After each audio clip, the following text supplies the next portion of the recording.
Hey, hello everyone. So once with our groups created, the active and no active, it's time to work in the constraints. In the example, we're going to work with two constraints. The first is going to be the glue and the other one is going to be the soft.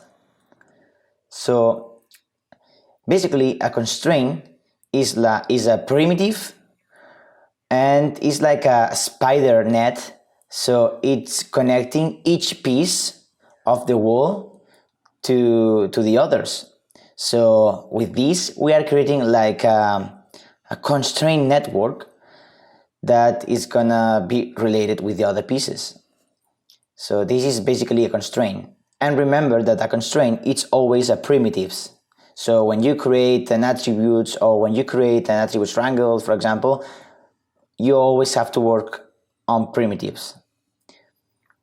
So the first thing we have to do is to create the node connect adjacent pieces, that we put adjacent pieces from points and we play with the values. Just play, don't be mad like creating the connections, but yeah, do something like that.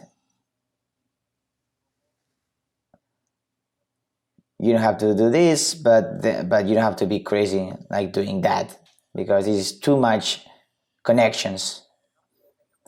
So we will leave it like this, and here in these two attribute triangles we can start with the glue. So this is always like this, okay?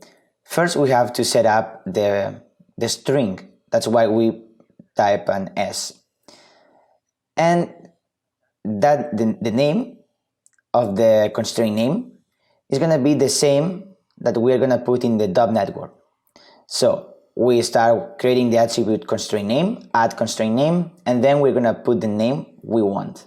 And here in the spreadsheet we can check that it's here. And in the constraint type we can put three options: position, geometry, and all. I usually try position, but I mean it's easy to test and choose your favorite one, because some of them has more focus on the geometry, the other one have more focus on the global position, but just try it. So remember that this has to be in primitives. And yeah, with this we have created our glue constraint. And the soft constraint is a little bit more tricky, but it's kind of the same. So we create the S, the string, we create the constraint name and the constraint type. And here we create the soft, and the type is going to be position, as always.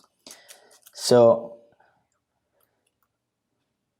remember that this name has to be the same that we are going to put in the dub network. So then we're going to create a measure, because we are going to measure the attribute rest length, because the soft constraint is using this attribute to compute the solver and this kind of stuff.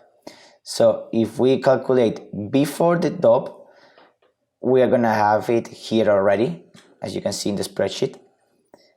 So it's gonna be better. So yeah, let's put a null and we have the soft wall. Cool. So we have our constraints done. See ya.